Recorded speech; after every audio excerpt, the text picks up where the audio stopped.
interaction was people were asking that they have to appear in the IMM exam and what should be done, right? क्यों यही target है? Right, sir.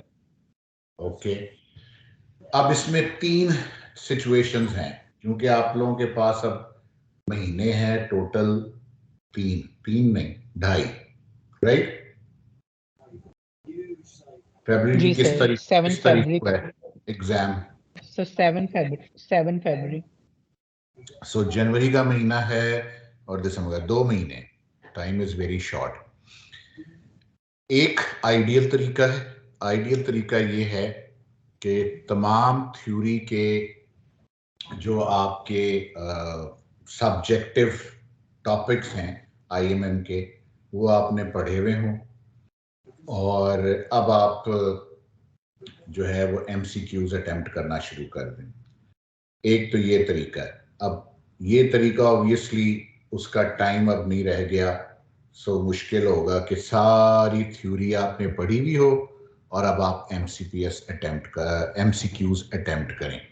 This is one way of doing it which is difficult. Second method is कि आप लोग अब सिर्फ MCQs ही attempt करें और जितने ज्यादा एमसीक्यूज कर सकते हैं करें ताकि आपको कोई प्रॉब्लम ना हो। और थर्ड तरीका शॉर्टकट कि जिसको जो सूट करता है वो करे, क्योंकि ऑब्वियसली मशवरे बहुत आएंगे लेकिन आपको अपनी कैपेबिलिटीज का पता होता है और फिर आपको ये भी पता होता है कि जी आपने कैसे अटेम्प्ट करनी। So this is another way of doing it. अब आप किस तरह करना चाहते हैं ये आपके ऊपर डिपेंडेंट है। मेरा मशवरा ये है आप सबको कि तरीका तो मैं बता रहा हूँ और कोशिश भी हम करेंगे कि जितना मैक्सिमाइज हो सके हम कर लें, लेकिन उसमें वही बात कि कितना हो सकता है मुझे नहीं पता। जितना भी हो सकता है आप लोग कोशिश करें, फिर देखते हैं। आइडियली स्पीकिंग आप लोग जितने भी कैंडिडेट्स हैं आईएमएम के इस वक्त आप लोग सब बारी और हिस्से में लगा लें, डिवाइड कर लें और सारे टॉपिक्स जो आईएमएम में कवर होते हैं, मसलन conflict resolution, Freud, statistical methods, research methods, professionalism and ethics, psychology के और मुख्तलिफ टॉपिक्स, इस तरह सारे एक टॉपिक्स की लिस्ट बना लें। ये तकरीबन 200 के करीब टॉपिक्स बनेंगे और हर टॉपिक के 10-10 एमसीक्यूज आप लोग डिवाइड करके बनाएं और एक दूसरे के साथ अटेम्प्ट करें।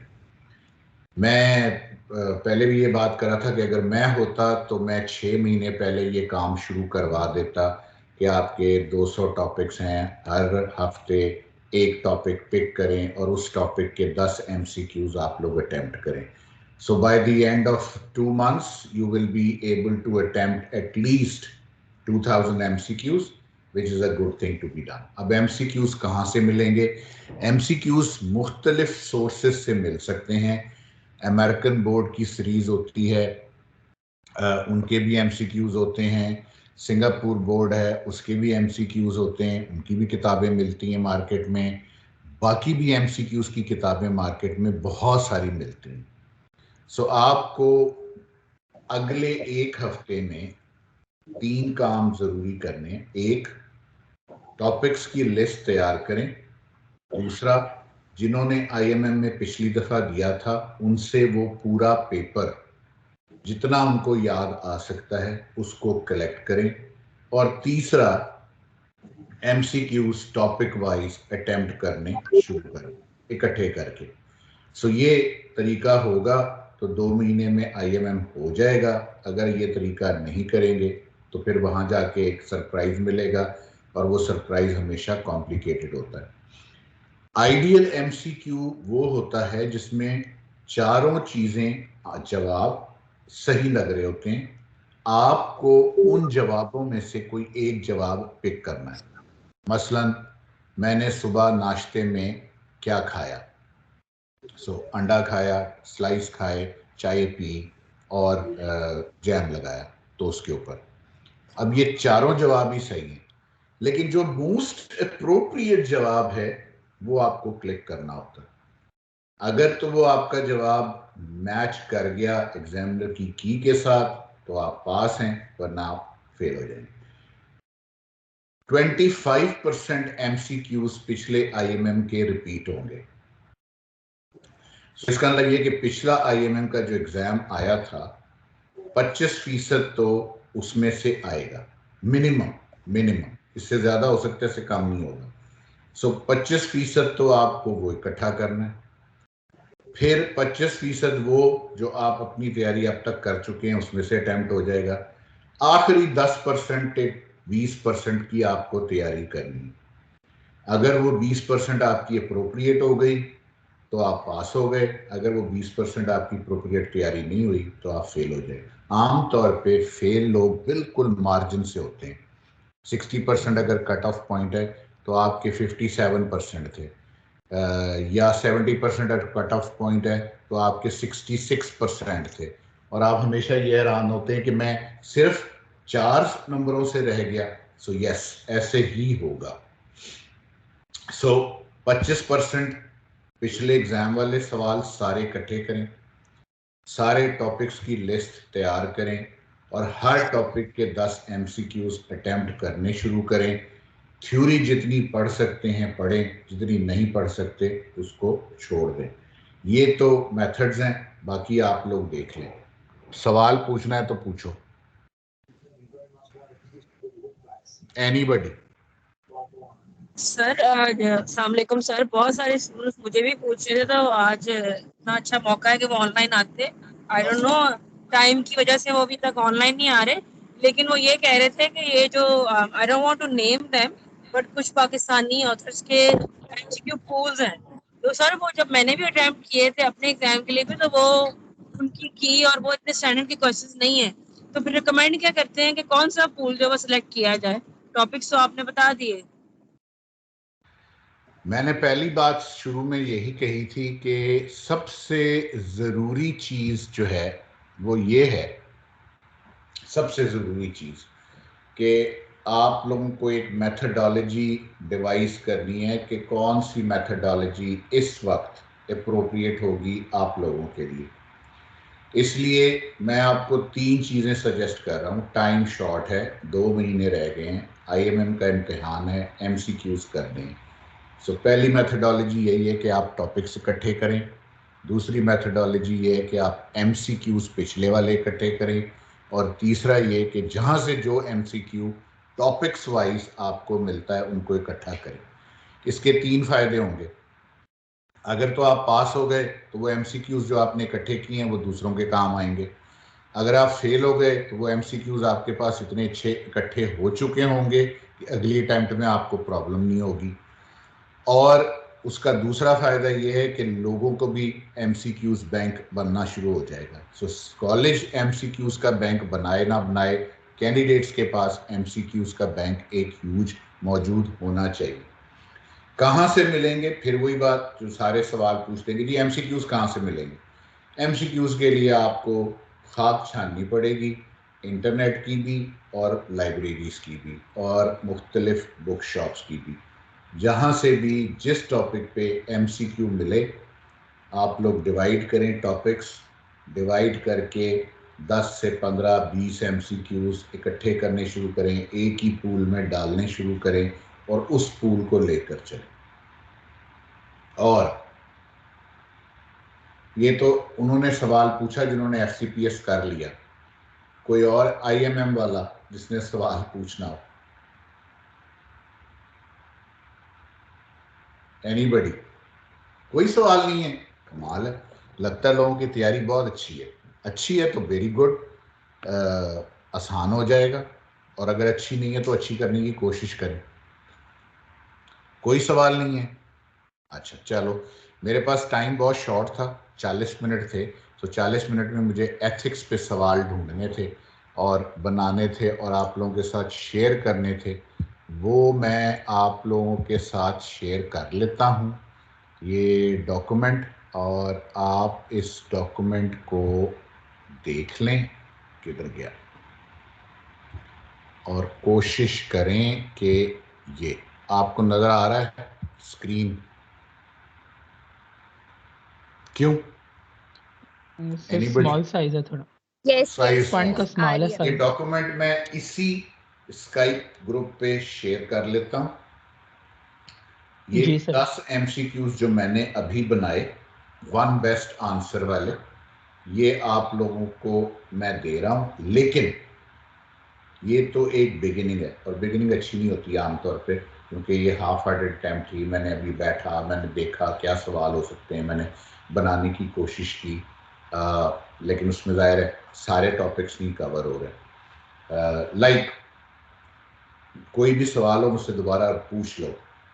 Decision making in professional practice and ethical practice involves a similar strategy and process. Should be considered separate issue. Should be left to supervisors and administrators. Involves very different methodologies. क्या सवाल का जवाब सही है? Apparently. Anybody? डरो नहीं, मैं देख नहीं रहा।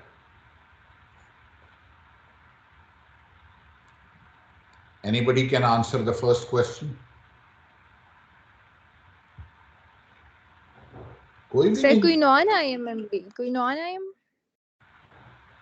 नजर आ रही है? मेरा डॉक्यूमेंट शेयर किया हुआ। क्यों मानूर? जी जी आ रहा है जी सर नजर आ सर रहा है। को भी नहीं आ रहा। नहीं आ रहा है। आप थोड़ा सा अपने मोबाइल पे हैं तो उसको स्क्रॉल करें साइड पे, आपको डॉक्यूमेंट शेयर करता हुआ नजर आ जाएगा। पहला सवाल है, decision making in professional practice and ethical practice involves a similar strategy and process, should be considered separate issue. So professional practice और ethical practice दो मुख्तलिफ issues हैं, should be left to supervisors and administrators, involve very different methodologies. कौन सा जवाब सही लगता है? Sir involves a similar strategy and process. Okay, इसको अब चेक करना, ठीक है? इसका जवाब जो है ना वो अपेरेंटली यही जवाब सही लगता है, लेकिन ये सही नहीं है। 4 इसका 4 होगा। Different Involves methodology very different methodologies. So हमारी प्रोफेशनल प्रैक्टिस क्या एथिकल प्रैक्टिस नहीं है? नहीं क्यों? हमारी प्रोफेशनल प्रैक्टिस एथिकल प्रैक्टिस नहीं होनी चाहिए? होनी चाहिए, सर, होनी तो आइडियली होनी चाहिए। चाहिए, लेकिन होती तो नहीं है सारी। लेकिन होती नहीं है। हाँ नहीं तो फिर होती। इसका जवाब सही क्या होगा? Involve similar strategy and processes या involve very different methodologies? Involves a little different methodologies. ये ऑप्शन नहीं है सर। ओके, ऑप्शन ये नहीं है। जो आंसर है ना इसका, ये एमसीक्यूज में यही ट्रिक है, ठीक है?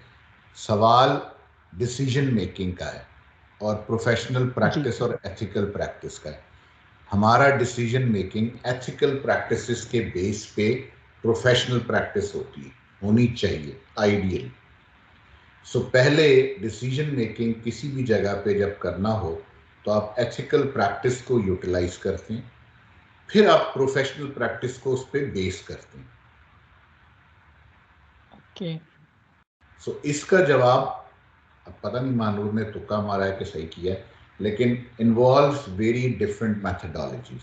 So decision making ideally ethical practice के लिए स्टैंडर्ड गाइडलाइंस प्रोसीजर्स हैं जिनको हमने अडॉप्ट करके प्रोफेशनल प्रैक्टिस में इंप्लीमेंट करने। सो इसका जवाब नंबर 4 है। इसलिए मैं कहता हूं कि एमसीक्यूज जितने ज्यादा अटेम्प्ट करो उतना तुम लोगों के लिए अच्छा है, इम्तिहान में आसानी रहेगी। Let's move to second question.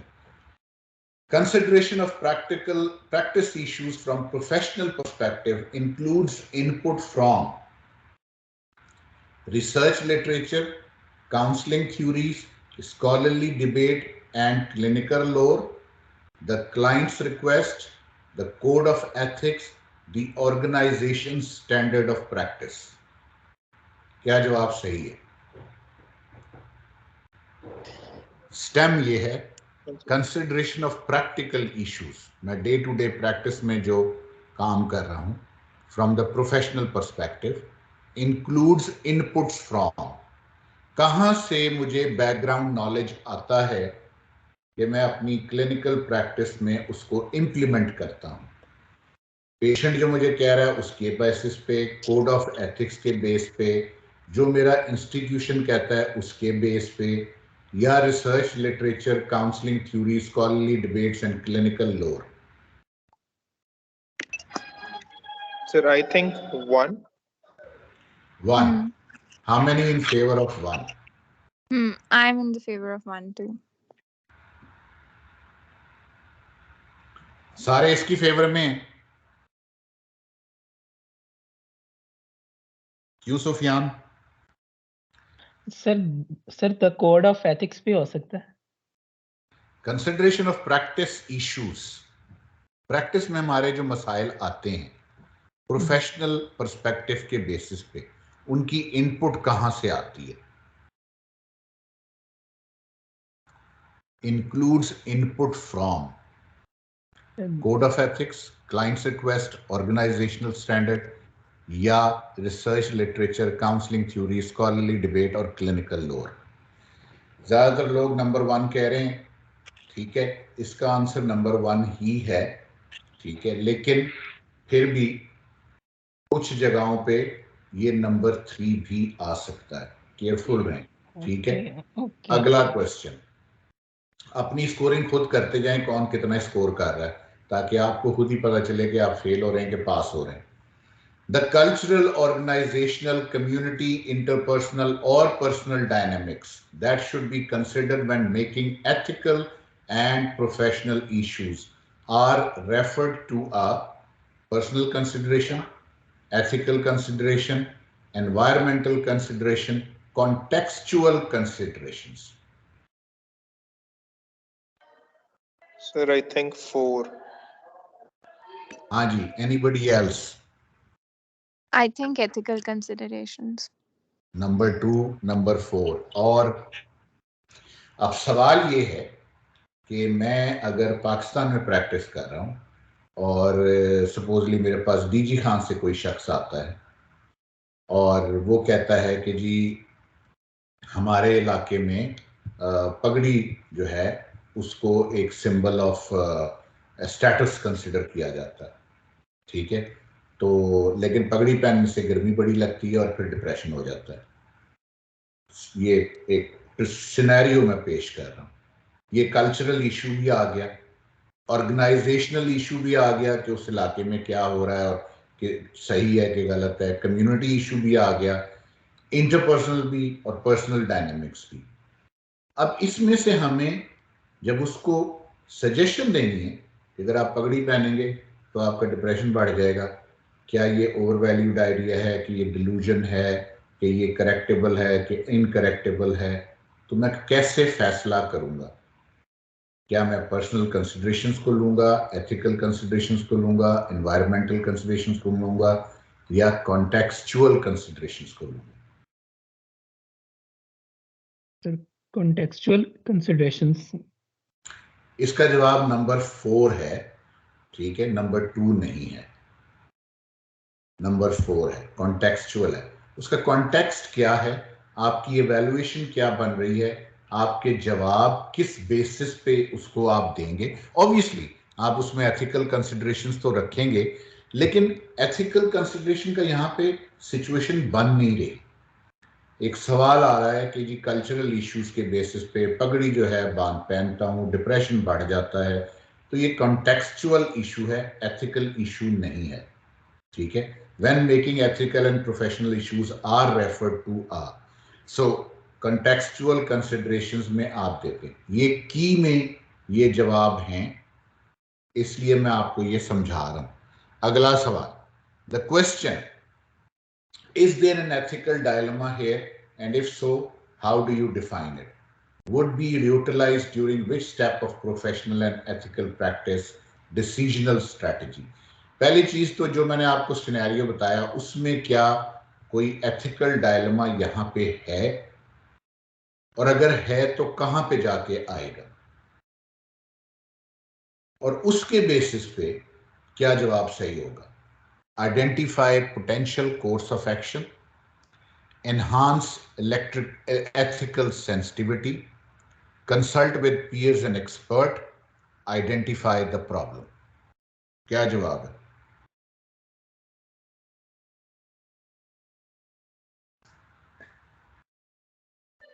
Sir, I think 1. पहली चीज तो ये है कि क्या ये आप डिस्कस करें कि पगड़ी पहनने से डिप्रेशन बढ़ता है। डेरा गाजी खान, उस जो भी शहर का नाम हो, खैर आई एम नॉट सेइंग डेरा, कि हमारे इलाके में पगड़ी पहनी जाती है, पगड़ी गर्मियों में पहनी जाती है, गर्मी में टेम्परेचर 48 हो जाता है, और बिलीफ सिस्टम ये है कि पगड़ी गर्मी से भी बचाती है और एक स्टेटस सिंबल भी है। यहाँ पे कोई एथिकल डायलेमा है?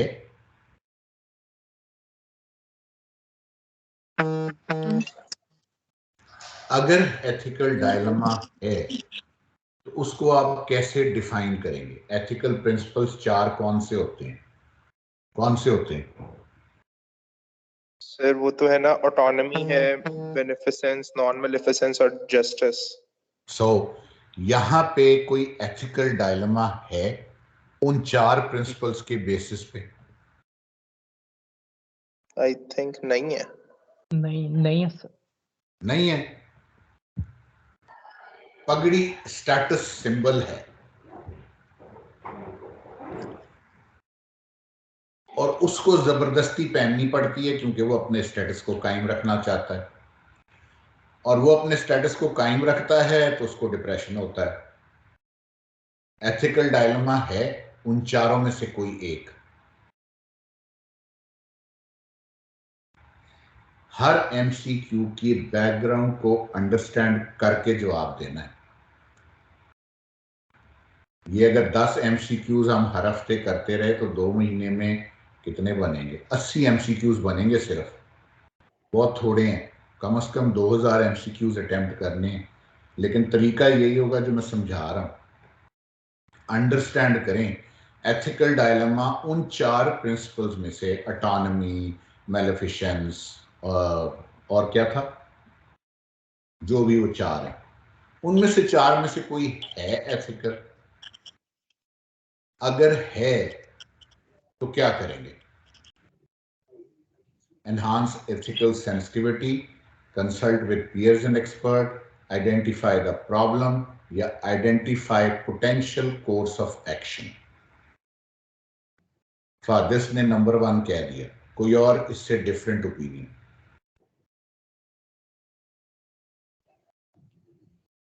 एनीबडी? सारे चुप कर गए। अच्छा क्यों? Sir anybody? मेरा एक क्वेश्चन है यहाँ पे। हाँ पूछो। सर ये जो एमसीक्यू है इसमें इन्होंने ये पूछा है कि अगर एथिकल डिलेमा है तो हमने उसको किस स्टेज में कंसिडर करना है ना, ये क्वेश्चन है। हाँ, तो वो जो 4 प्रिंसिपल्स हैं एथिक्स के, एथिकल डायलेमा अगर है तो उन्हीं 4 प्रिंसिपल्स को डिफाइन करोगे ना, कि ये ऑटोनॉमी कॉम्प्रोमाइज हो रही है कि ये वो क्या जो भी। वो नहीं सर, मतलब हमने ये क्वेश्चन आंसर कर दिया, ठीक है, ये तो हम खुद से आंसर कर रहे हैं। अब हम उसको इनमें से किस स्टेज पे वो हमें हेल्प आउट करेगा ये आइडेंटिफाई करना, इस एमसीक्यू का यही मतलब है? नहीं, इस एमसीक्यू का मतलब ये है कि अगर इधर तो कोई एथिकल डायलेमा है तो उसको आप डिफाइन करेंगे कि ये एथिकल डायलेमा है, और अगर वो एथिकल डायलेमा आप डिफाइन कर लेते हैं तो फिर अगला स्टेप आपका क्या स्ट्रेटेजी होगी उस एथिकल प्रिंसिपल के को सॉल्व करने के लिए इस क्लिनिकल एप्लीकेशन में। सर मुझे यही समझ लगा था, मैंने उसके अकॉर्डिंग ही कहा था कि 1। Identify potential course of action. Yes sir. जी सर यही लग रहा है। ठीक है, बिल्कुल ठीक है, ये ठीक हो गया। अगला सवाल, the professional consideration one should examine while in step 4 of the professional and ethical practice decisional strategy। अब ये step 4 की बात कर रहा है। step 4 क्या होता है ethical principle का? justice। हाँ, ये steps है कि principles हैं? अच्छा, वो तो principles हैं। वो principles हैं। step 4 क्या है? मुझे तो पता ही नहीं है 1 2 3 भी। नहीं, इसका नहीं आइडिया सर। हम अब ये जहाँ से हम कहते हैं कि आपने सारी किताब पढ़ी हो तो फिर एमसीक्यू आप अटेम्प्ट करें और फिर एमसीक्यूज की अपनी स्ट्रेटेजी को अंडरस्टैंड करते हुए अटेम्प्ट करें। ये प्रॉब्लम है, इतना आसान काम नहीं है जितना हम समझ लेते हैं कि 2000 एमसीक्यू कर लेंगे तो इम्तिहान पास हो जाएगा, लेकिन उसमें पता नहीं कितना आपका एक्चुअल एक्यूमेन है, क्लिनिकल एक्यूमेन है, नॉलेज एक्यूमेन है, कितना तुक्केबाजी है। बट अगेन जैसे फातिस कह रहा था, ये 20 to 25% तो हम तुक्के से अटेम्प्ट कर लेंगे, 25% जो है वो पिछले इम्तिहानों से आ जाएगा। सो 25% ही हमें तैयारी करनी है, लेकिन तैयारी अगर करनी है तो ठीक तरह से करनी है, अदरवाइज रह जाएंगे। सो professional consideration one should examine while in step 4। Anonymous नहीं रहने दे सकते थे क्या? मैंने क्या आप मेरी आइडेंटिटी अगर सीगा राज में ही रहने देते। अच्छा अच्छा सॉरी, अच्छा चलो ठीक है, आइडेंटिटी सबकी मैं राज भी रखूंगा, मैं किसी का नाम नहीं लूंगा, सॉरी अबाउट दैट। मैं डॉक्टर बोल दूंगा, ठीक है, डॉक्टर साहब बोल दूंगा, okay, agreed, no disagreement. Professional ethical practice decisional strategy, step 4 क्या है और उसके बेसिस पे इन 4 में से क्या आंसर सही है। Includes all of the following except, इनमें से कोई एक नहीं है, वो क्या नहीं है? वालेकुम अस्सलाम। Research, best practices, evidence-based, etc., counseling theories and clinical lore, tradition, community values, standards of care. इनमें से कौन सा एक नहीं है? Standard of care. Standard of care तो यार आइडियल होना चाहिए ना, वो तो नहीं हो सकता। एक्सेप्ट स्टैंडर्ड्स ऑफ केयर नहीं, स्टैंडर्ड्स ऑफ केयर तो गाइडलाइन। ये क्लिनिकल लोर एंड ट्रेडिशन का तुक्का है मेरा इस पे। अच्छा वो ठीक है, तेरे तुम्हारे तुक्के ठीक बैठ रहे हैं, sorry. Counselling theories and clinical लोर ट्रेडिशन। सो जो आपका अपनी क्लिनिकल लोर है, जो आपकी काउंसलिंग थ्योरीज कह रही हैं, ट्रेडिशनल है, वो हो सकता है डिफरेंट हो बेस्ट प्रैक्टिसेस से। सो हमें बेस्ट प्रैक्टिसेस को फॉलो करना है, स्टैंडर्ड को फॉलो करना है, कम्युनिटी वैल्यूज को भी एक्नॉलेज करना है और फिर हमें आगे चलना है। ओके, लेकिन इसमें एक स्टेप 4 आपको आना चाहिए कि वो है क्या। चलो अब सादे सवालों पे आ जाएं। An ethical framework tells team members what to think, always includes ethical codes, is used to solve clinical problem, is an analytical tool. क्या है? बिल्कुल सिंपल सवाल है। एथिकल फ्रेमवर्क क्या है?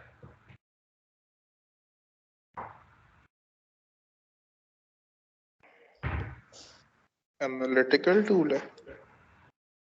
एनालिटिकल टूल है एथिकल फ्रेमवर्क। एथिकल फ्रेमवर्क क्या होता है? एक way to move forward on the basis of those 4 principles we have to move forward. ये 2 मुझे बहुत ही सिंपल लग रहा था answer. Always includes ethical codes. Yes, ethical framework में जो गाइडलाइनिंग प्रिंसिपल्स होते हैं, वो एक फ्रेमवर्क, एक स्ट्रैटेजी जो आपको दी जाती है किसी भी लेवल पे, उसमें एथिकल कोड्स सारे इनकॉर्पोरेट किए जाते हैं और उसके बेसिस पे आप मूव करते हैं। Okay, 2 ethical principles of healthcare are sir 2 है इसका। ये फहद जिसको आता है, ये तो सबको पता होगा। आता है।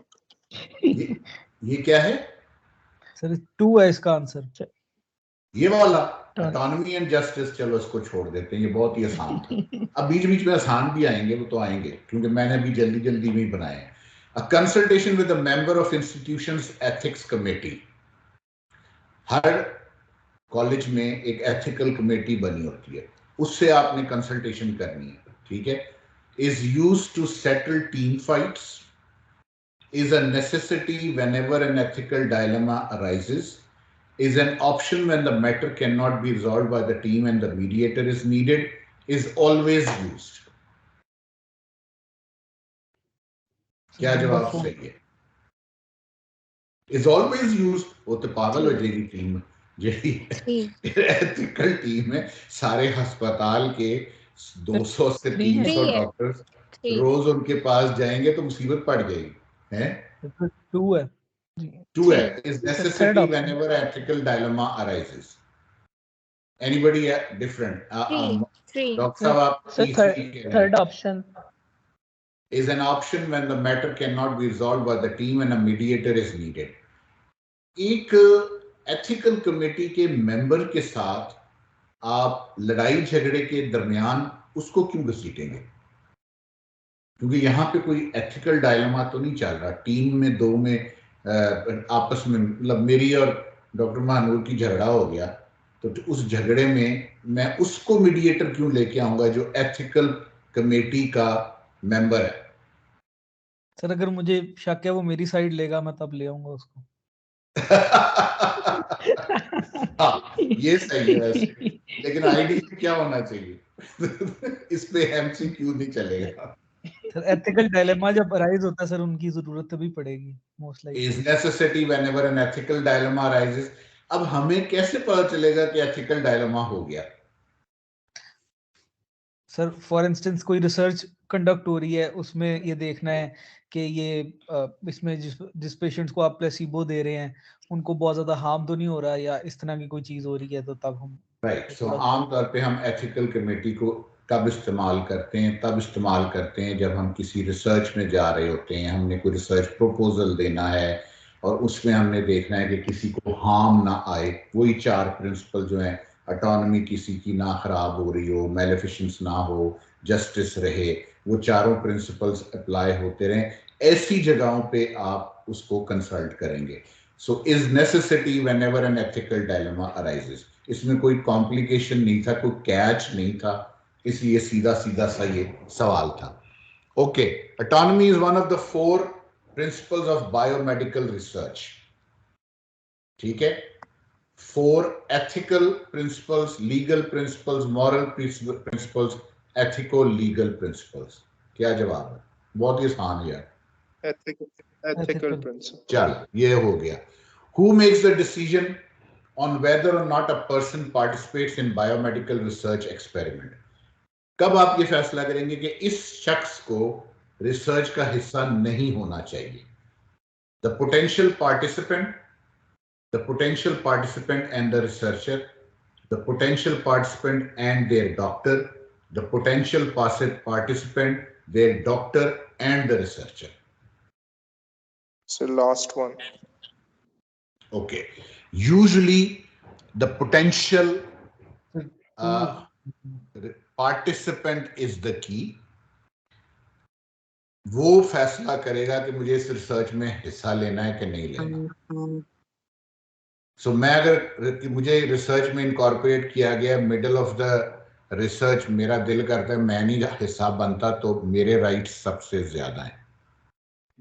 So the potential participant is actually the key. ये इसका आंसर वो है, लेकिन यस सारे सही नजर आते हैं। Potential participant and researcher, potential participant and their doctor, potential participant their doctor and the researcher, लेकिन आइडियली ये सिर्फ पोटेंशियल पार्टिसिपेंट है। सबसे ज्यादा राइट्स उस शख्स के हैं जिसके ऊपर तजर्बा किया जा रहा है। सर लेकिन रिसर्चर ने भी तो देखना है ना किसी को इंक्लूड किया जा सकता है या नहीं किया जा सकता। अगर पार्टिसिपेंट इजाजत दे देता है मुझे रिसर्च में शामिल करे, रिसर्चर कहता है मैंने नहीं करना।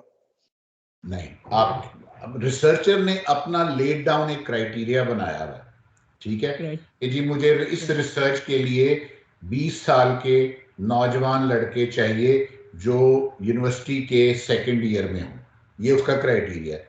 उसने 120 साल के यूनिवर्सिटी के सेकंड ईयर के बच्चे ले लिए, वो पार्टिसिपेंट्स हो गए। उन पार्टिसिपेंट से उसने समझाया कि वो क्या रिसर्च करेगा, उनसे उनकी इन्फॉर्म्ड कंसेंट ली और उनको शामिल कर लिया और वो 100 शामिल हो गए। तीसरे महीने में एक पार्टिसिपेंट कहता है जी मैं नहीं करता, तो रिसर्चर क्या करेगा? जबरदस्ती?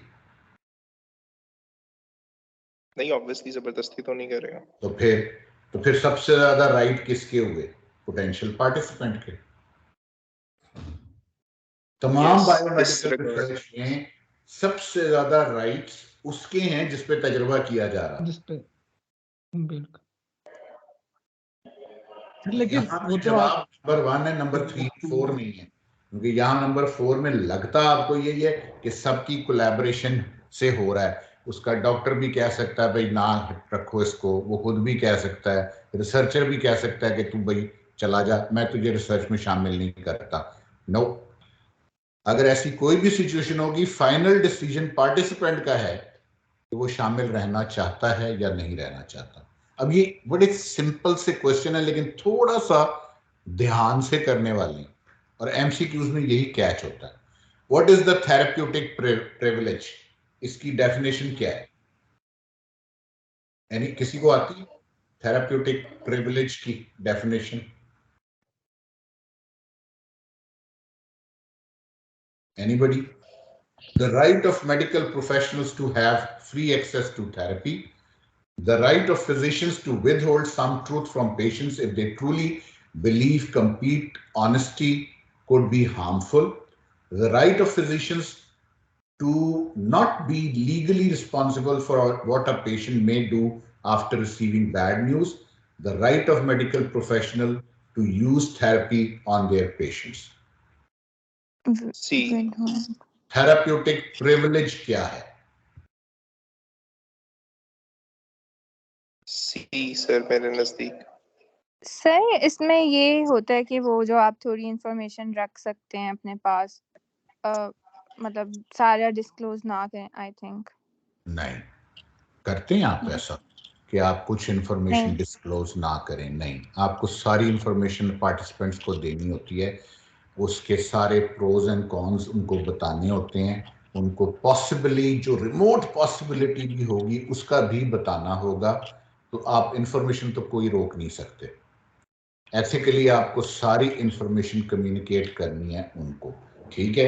फिर आपने, अच्छा ये अब आपका medical professionals to have free access to therapy, ये तो बनता ही नहीं है ना, क्योंकि आप रिसर्च में इसलिए आप चले जाएं कि आपको फ्री काउंसलिंग मिल जाएगी, इसका कोई सेंस नहीं बनता। Right of physicians to withhold some information, इसका भी सेंस नहीं बनता। Right of physicians to be legally responsible for what a patient may do after receiving bad news, and the right of medical professional to use therapy on their patients. फिर सी The right of physicians to not be legally responsible for what a patient may do after receiving bad news. आम तौर पे research में again अगर interventional research हो तो उसमें problems हो सकती हैं, इसीलिए पेशेंट्स को सारी बात बताई जाती है कि इसके लिए प्रॉब्लम्स हो सकते हैं, इससे डेथ हो सकती है, इससे कोई मर सकता है, इसका तुम्हारा बाजू खराब हो सकता है, इससे तुम्हारी जान को खतरा हो सकता है, और फिर भी वो कंसेंट देता है तो वो रिसर्च का हिस्सा बनता है। फिर आप लीगली बाउंड नहीं हैं किसी केस के उसके चक्कर में। Got the news? ओके, आखिरी सवाल, when may a doctor be exempt from being completely truthful with their patients? सच बात कब नहीं बतानी? When the doctor really doesn't want to give a bad news, when the doctor feels like withholding truth might help the patient be happier, when the patient consciously states that they don't want to be told the full truth, doctors are never exempt from being completely truthful. Sir, number 3 C. obviously sir. सी नहीं, ये आखिरी जवाब है इसका। Doctors are never exempt from being completely truthful, never exempt. As a doctor आपने शायद वो कहानी सुनी होगी कि लोग शौकत खाना मुस्ताल जाते हैं, सॉरी मैं ये एग्जांपल कोट कर रहा हूँ, तो वहाँ पे जो डॉक्टर्स है वो पेशेंट को मुंह पे मार देता है कि जी तुम्हें ये वाला कैंसर है और तुम 3 महीने में मर जाओगे। सो ये शुरू में पाकिस्तान में इसको बहुत बुरा कंसिडर किया गया था, लेकिन एथिकली आपको मरीज को सारी बात सच पूरी कंप्लीटली बतानी है, ये एज अ डॉक्टर आपकी रिस्पॉन्सिबिलिटी है। तसल्ली आप देंगे, उसको होपफुल रखेंगे, फ्यूचरिस्टिक रहेंगे, हेल्प आउट करेंगे, लेकिन सच्चाई आपको पूरी बतानी है। आपका डायग्नोसिस बाइपोलर अफेक्टिव डिसऑर्डर है, इस बीमारी में उतार चढ़ाव आता रहेगा, हमें संभालना पड़ेगा। इस बीमारी को कंप्लीटली ठीक होने में 2 से 5 साल लग सकते हैं, हो सकता है दवाई आपको सारी उम्र खानी पड़े। सो आपको ट्रूथफुली सारी इंफॉर्मेशन मरीज को बतानी है, इसमें कोई सेकंड थॉट नहीं है। सर वो तो ना ठीक है, मैनू लेकिन ना दसो। हाँ, वो पॉइंट सी जो है, फिर तो अगर पेशेंट हमें कॉन्शियसली कह रहा है कि डॉक्टर साहब मैं सच्चाई नहीं सुन सकता, ठीक है, तो फिर ये तो उसकी ऑटोनॉमी चैलेंज हो रही है ना, वो नहीं सुनना चाहता अपनी बीमारी के बारे में। फिर ऑटोनॉमी भी उसकी हम चैलेंज वो हो रही है, वो फुल कहता है मैं डिस्क्लोजर सुन मॉडल नहीं अपनाएं। सकता, तो उस पर तो फिर आगे डिस्कशन होगी ना कि आप क्यों नहीं सुनना चाहते, आप क्यों बात पूरी नहीं करना चाहते, किस बेसिस पे नहीं करना चाहते, आपके ख्याल में उसके क्या मसाइल हो सकते हैं। लेकिन सच बताना हमारे लिए आपको बहुत ज़रूरी है ताकि कल को कोई और मसाइल पैदा ना हो। आप उसकी ऑटोनॉमी को तो चैलेंज कर ही नहीं रहे। वो कहता है जी मैंने नहीं सुनना, मैनू ना दसो कि मैं मर जाना, तो फिर आपको उसको नहीं बताएंगे कि तुम मर जाओगे 2 महीने में। सर वो वैसे मैं कह रहा हूँ कि ये जो BS डॉक्टर मोहद्दत राना ने लिखी है, इसमें जो फुल डिस्क्लोजर मॉडल है उसका एक कौन उन्होंने यही बताया हुआ है कि फिर आप डिफेंसेस को चैलेंज करते हो, अगर कोई मरीज डिनायल में है फिर भी आप इंसिस्ट कर रहे हो कि नहीं मैंने आपको सारा सच बताना ही है जो भी है, तो फिर वो नहीं, भी हार्म कर आपने सकता है मरीज। जबरदस्ती तो नहीं करनी, लेकिन आपने उसको चैलेंज तो करना है। आप क्यों नहीं सुनना चाहते, क्या वजूहात हैं, आपके जहन में क्या शकूक व शुबहात हैं, आपको क्या मसला है, उसको आप करेक्ट करें, लेकिन सच नहीं छुपा सकते आप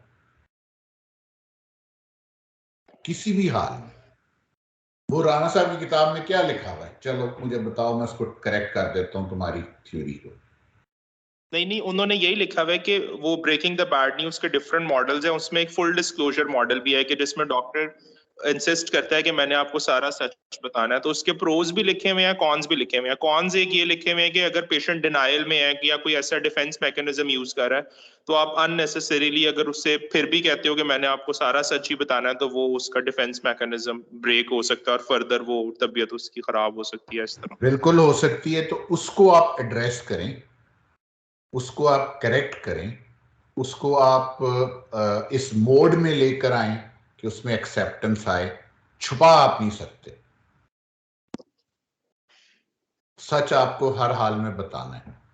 हमारे यहाँ ये जनरल ट्रेंड है कि हम कोशिश ये करते हैं कि ठीक है यार छोड़ परे, अगर नहीं बताएंगे तो क्या हो जाएगा, घर वालों को बता देते हैं। No, ideally, ethically, professionally, we have to completely be truthful to our patients. There is no second thought about it. ठीक है, ये जो मकसद था इस 10 क्वेश्चंस का, वो मैंने पहले भी बात शुरू में शायद की या नहीं की। मकसद ये है कि आप लोगों को मैं ये तरीका बताने की कोशिश कर रहा हूँ कि वही 5 तरीके। पहला, पिछले IMM वालों से सारे पेपर्स लें। दूसरा, सारे टॉपिक्स को स्ट्रीमलाइन करें। आपस में आप लोग 8-10 लोग हैं, सेक्शंस डिवाइड कर लें, एक साइकाइट्री कर ले, एक साइकोलॉजी कर ले, एक रिसर्च कर ले, और जो भी टॉपिक्स मेजर हैं उन टॉपिक्स को एक लिस्ट बना लें। हर टॉपिक्स के फिर MCQs इकट्ठे करने शुरू करें और अटेम्प्ट करने शुरू करें। अगर आप रोज के 10 MCQs करेंगे तो आपके पास 2 महीने हैं, तो इसका मतलब ये कि 10 MCQs डेली बेसिस पे आप करें तो आपके 1200 MCQs होते हैं, ये थोड़े हैं। अगर आप 2000 MCQs कर लें IMM के एग्जाम के लिए तो आप रिलेटिवली सेफ हैं। अब आपने फैसला करना है कि आपने कितना करना है। मैं पर्सनली वीकली बेसिस पे सिर्फ आपको टेस्ट देता रहूंगा, असेसमेंट आप अपनी खुद करें कि आप कितने मार्क्स स्कोर कर रहे हैं। अपने आप को खुद असेस करें कि आपको कितनी मेहनत की ज़रूरत है, मैं नहीं असेस करूंगा। हर सवाल का जवाब, जैसे मैंने पहले कहा, चारों जवाब एक जैसे लगते हैं। आपको उसमें से बेस्ट पॉसिबल चूज करना है, उसका रैशनल आपके पास हो। 60% चांसेस हैं अगर आपने वो सब्जेक्ट नहीं पढ़ा तो वो आप गलत अटैम्प्ट कर देंगे, 40% चांसेस हैं कि आप ठीक अटैम्प्ट कर लेंगे। लेकिन अगर आपने सब्जेक्ट पढ़ा हुआ है, रैशनलाइजेशन आपको क्लियर है, तो चांसेस हैं कि आप बेहतर अटैम्प्ट कर लेंगे। ठीक है, एनी क्वेश्चन? कोई नहीं? अच्छा, अगले हफ्ते किस टॉपिक पे मुझसे टेस्ट करवाना है? टेस्ट मैं ऐसे ही लूंगा जैसे आज लिया। एनीबडी? मैं डॉक्यूमेंट ये वाला जो मेरे पास है मैं शेयर कर लूंगा इसी ग्रुप में। टॉपिक अगले हफ्ते का बता दो, मेरे लिए आसानी हो जाएगी। बस नहीं, अगले जुम्मे को तो मैं I will be travelling, Saturday को आई विल बी देयर। सो फिर भी टॉपिक बता दो, मैं 10 MCQs भेज दूंगा आपको पढ़ने के लिए। सर फिनोमेनोलॉजीज में से कर सकते हैं, डिसऑर्डर्स ऑफ परसेप्शन या thought disorders. Sir defence mechanism, के डिफेंस 10 सवाल MCQs अगले सैटरडे को मैं आपको भिजवा दूंगा, ठीक है? और सर ये सुफियान बिल्कुल ठीक कह रहा है, डिफेंस मैकेनिज्म्स भी। यस, कौन सा करना है? फिनोमेनोलॉजी के डिफेंस मैकेनिज्म पहले जो करना है अगले हफ्ते का बताओ, फिर से अगले के हफ्ते का फैसला करेंगे। फिनोमेनोलॉजी एक बहुत बड़ा टॉपिक है और डिफेंस मैकेनिज्म एक छोटा टॉपिक है। क्या करना है? Sir phenomenology. चलो ठीक है सर, फिनोमेनोलॉजी कर लेते हैं, फिर वो नेक्स्ट टाइम फिर डिफेंस डन। मैकेनिज्म। अगले सैटरडे को मैं 10 MCQs आपको फिनोमेनोलॉजी के भेजूंगा। अगले सैटरडे को मैं ट्रैवल में होऊंगा, सो मैंने यहाँ से चलना है, अगले दिन पाकिस्तान पहुंचना है, तो मैं जहाज से तो नहीं भेज सकूंगा। मैं कोशिश करूंगा उससे पहले ही आप में से किसी को भिजवा दूं जो शेयर कर लेगा, और उससे अगले वीक में हम फिर अगर मिल के बैठेंगे तो फिर बात कर लेंगे। ओके, चलो खुश रहो, अल्लाह हाफिज। ठीक sir, thank you sir. Sir welcome.